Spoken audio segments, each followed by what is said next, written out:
Now, I love our customers. I talk to our customers all the time, but someone taking probably 5 minutes to kind of like write, it was not AI written because he was so excited and had like a humanness to it. And he was like, Yamini, I just had this magical moment. I have been thinking about agents and I've been talking about, all of this to people with people. And last week, I just experimented with your customer agent. And it took me like 30 minutes to give like knowledge base and all of the support tickets. And now it's solving. It's actually solving. Put it on our channel, it's solving. And it was magical. He was genuinely excited. Today's guest is Yamini Rangan, CEO of HubSpot. She has led our company through extraordinary transformation and record-breaking growth. Since 2021, Yamini has more than doubled HubSpot's customer base to over 258,000, adding 10,000 new customers in just one quarter this year. With a background in engineering and sales and executive experience at Dropbox, Workday, and SAP, Yamini brings a rare blend of technical depth and go-to-market expertise to her leadership.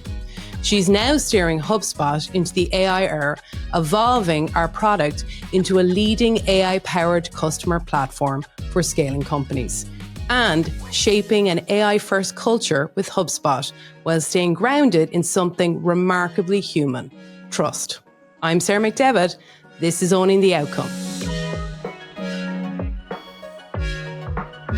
Yamini, welcome to the show. I am so excited that I get to talk to you, Sarah. You're one of my all-time favorite people at HubSpot, and we're talking about partners. So exciting day for me. Thank you for being here. Right back at you. So, Yamini, I think it's fair to say that you are one of the most vocal tech CEOs championing the fusion of human expertise and AI. As you've been driving HubSpot's strategy in AI, what's behind this absolute conviction that you have that humans and AI work better together? Sarah, I think you're asking a very, very specific question, which is what gives you conviction that AI is going to help and augment humans and not replace humans? So a few things that give me that conviction. First is that when I joined the tech industry, I was like early in the tech industry when the on-premise to cloud transition was happening. I just graduated as an engineer. I started working in 1996. And so I was starting to see the shift from on-premise. 1999 is when Salesforce got started. And then we went into the early part of the next decade thinking about what software as a service would do. And I saw firsthand the level of fear, uncertainty about jobs, about roles that came about in that cycle. So while all of this feels new, this is not new for technology shifts. This is not new for humanity. And back in that time, it was, what happens to my IT job? Are all CIOs going to disappear? Are all IT jobs going to disappear? Is software just going to be turned on like electricity and you like plug it and it happens? We had all of those questions, Sarah. And now we know with perfect hindsight that it actually created more opportunities. It created the ability to drive more productivity. It created more space for human ingenuity. And so I think we've seen these patterns. And then if you study history, like it's not just in this cloud transition. If you go to the printing press, you go to the industrialization, every one of these cycles, it feels like there is a moment of fear, doubt, and uncertainty. And then we figure out our role and then we benefit overall as humanity. And so I think like having seen it, I feel that we are going through a very similar pattern right now.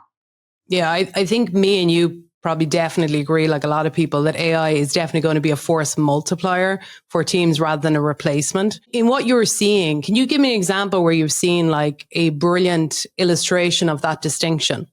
So let's take the word force multiplier. There's a very specific meaning to it, which is whatever you are doing, it can help you do better and it can help you do more. That's how I interpret some of these like big faluting words that get thrown around. I'm like, what does that word actually mean? It means that it can help you do better. It can help you do more of. Technology has done it, and AI is absolutely doing it. So take the example of content marketing. This was literally one of our first use cases back in 2023.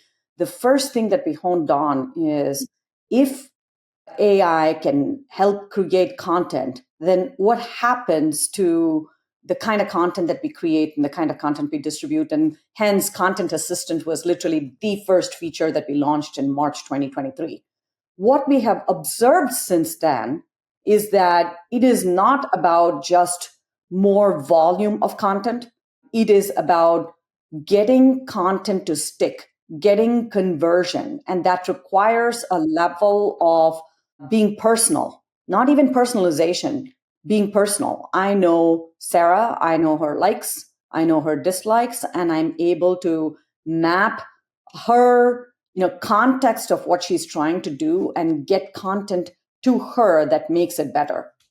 And we've been able to do that with AI. And if you look at like our best customers and you observe the patterns of the best customers, I was actually talking to our one of our customers last week, and he said he has a team of 2 marketeers, and they are now able to, with 2 people, deliver content on 5 channels, which they were never able to do before.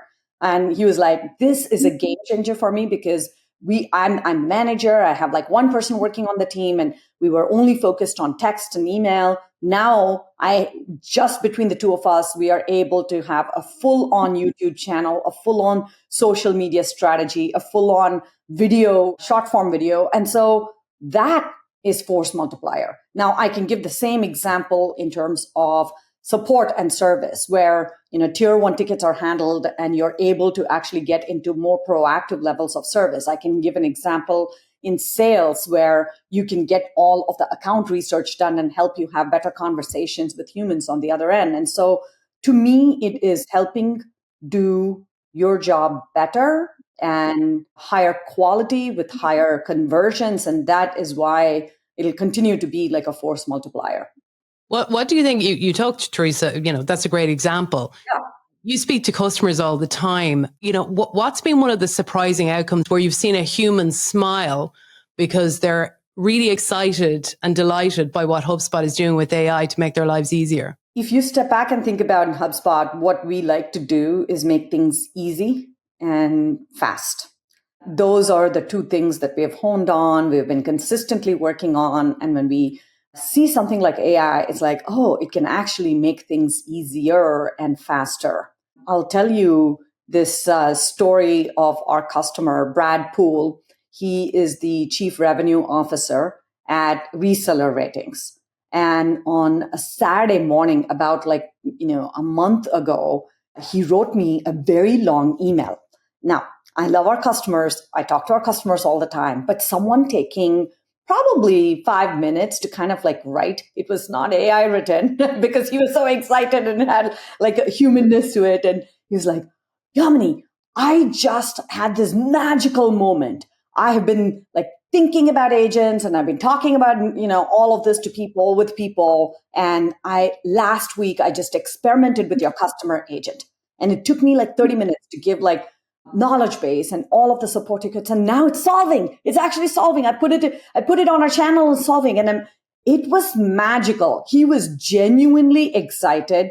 He just had a breakthrough, and he couldn't wait to communicate that he was genuinely excited about this potential of AI. And then he's, since then I've had multiple conversations with him. He's using customer agent to resolve support tickets. He's using prospecting agent. And I asked him, Brad, what makes you so excited about this?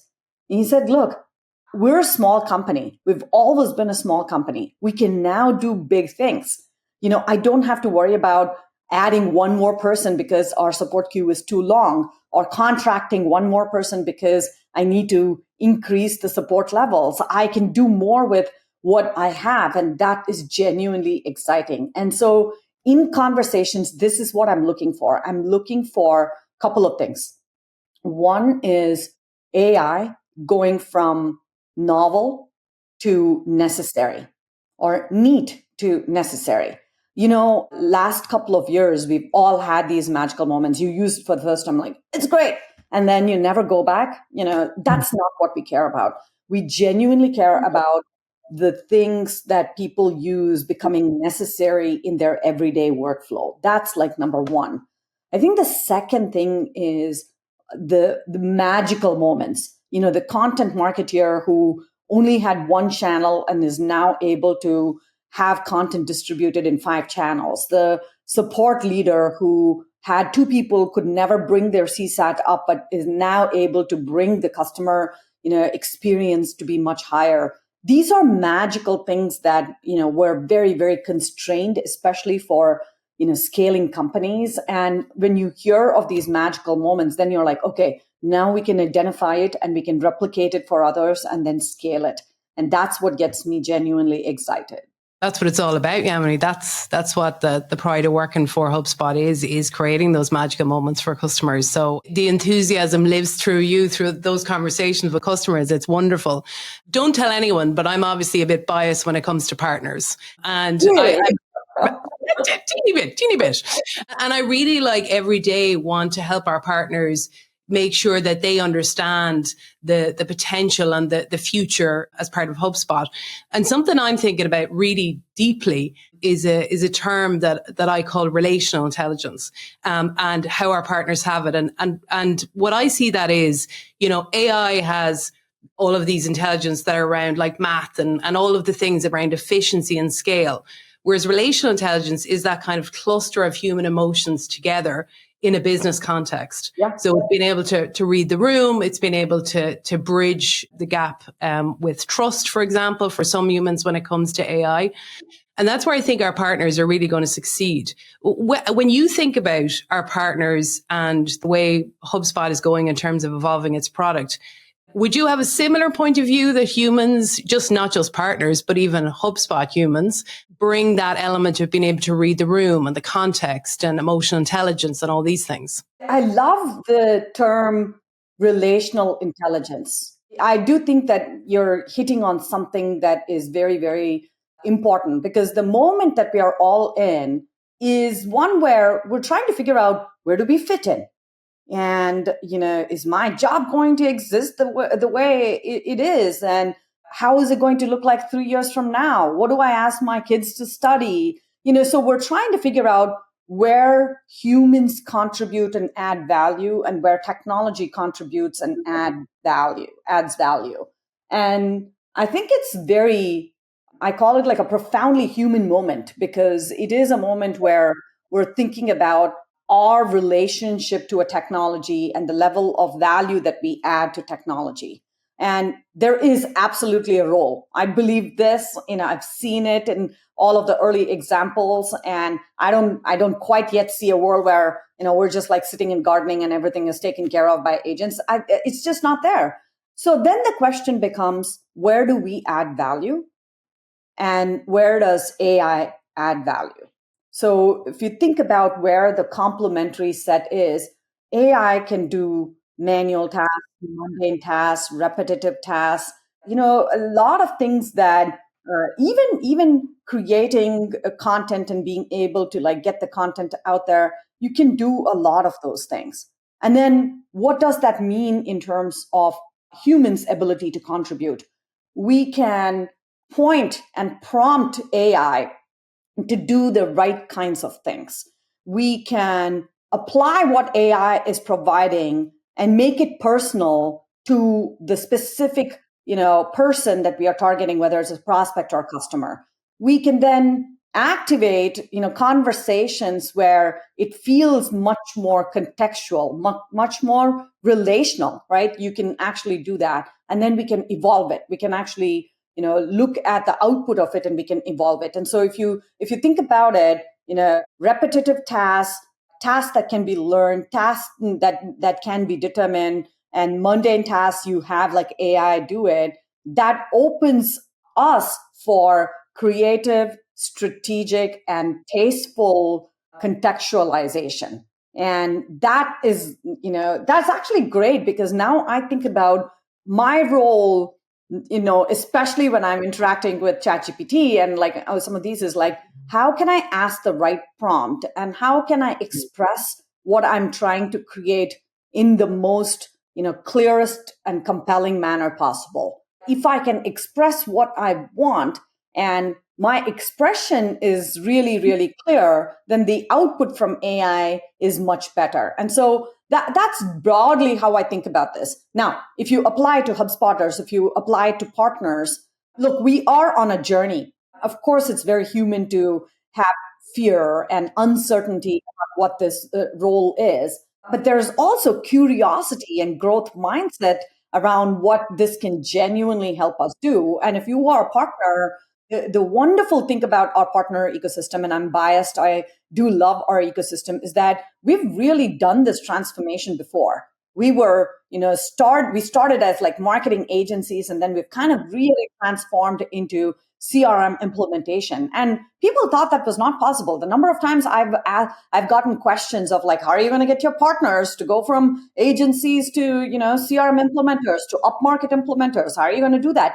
We did it. The ecosystem did it. Like we've really come along that journey together. Now it's how are we going to get the most, highest value use of partners within the ecosystem? It's not by doing the mundane migration tasks or the mundane, repetitive tasks, like going and like documenting everything. Well, we can actually figure things out pretty quickly if you can, record a certain set of actions and document. But then how do you implement it? Who is your champion? What are they trying to accomplish? How do we know the highest cost that they're working towards? And how do we actually make that happen? That is the role. And so, just be open, be curious, ask a lot of questions and figure out where you can bring, your taste and your strategic thinking and your creativity. And that's how we go through this transition. Yeah, no, absolutely. Well, what I say, Yamini, is AI gives you intelligence and scale.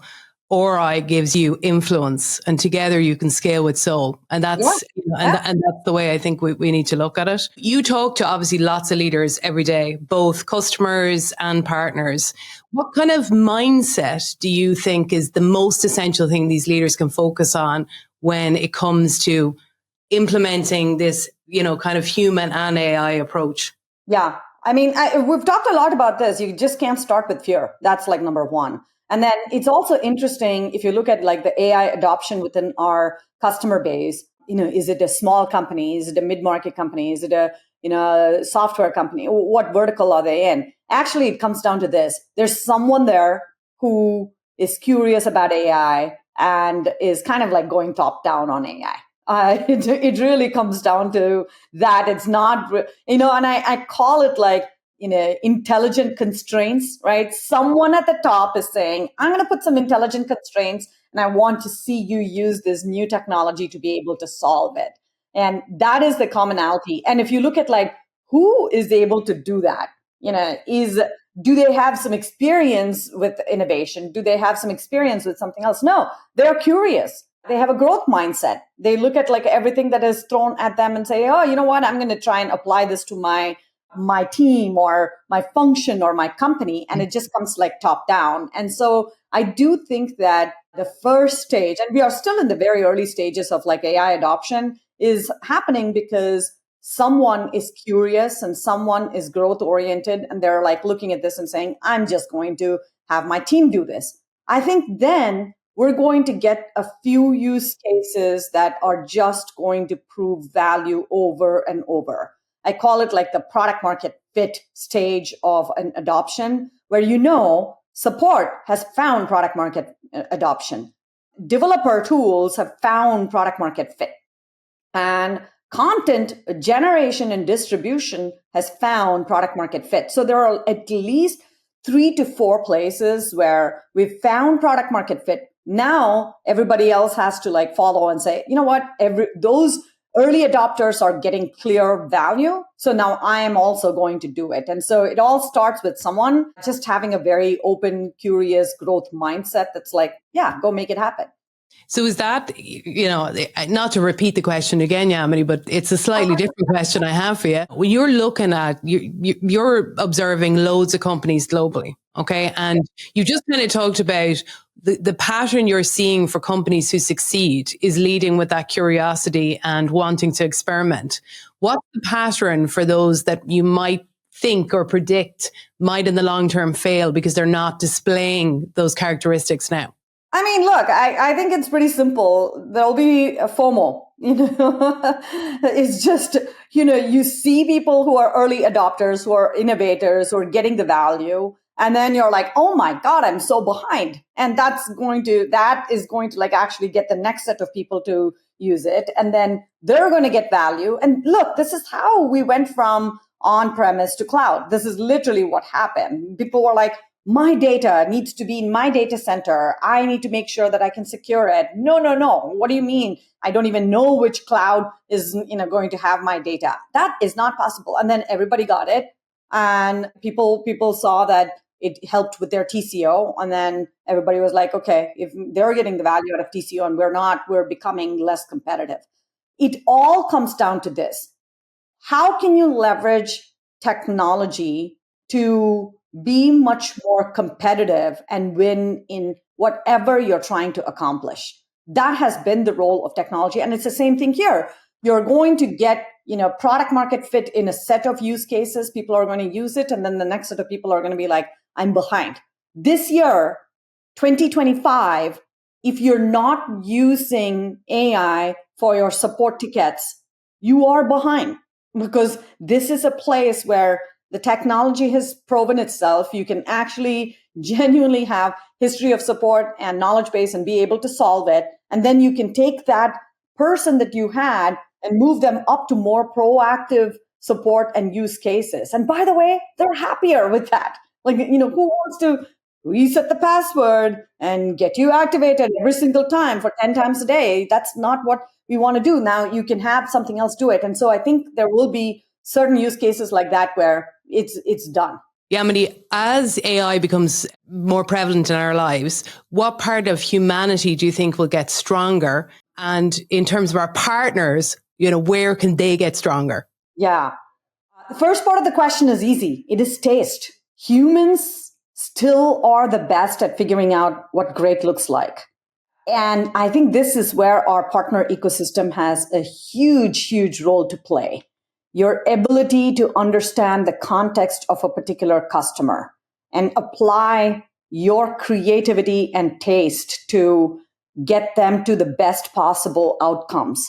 That is what partners can do. So start with your own AI fluency, start with genuine curiosity and interest with AI, and then help customers get the best possible outcome. And that is why I believe that there is a huge opportunity for partners within our ecosystem. Well, thank you so much, Yamini, for joining me today on Owning the Outcome. And if you've enjoyed the content that you're hearing today, why don't you give us a subscribe so you don't miss the next episode? Yes, I wouldn't want to miss any episode with Sarah. Thank you so much for having me, and thank you for what you do for our partner ecosystem.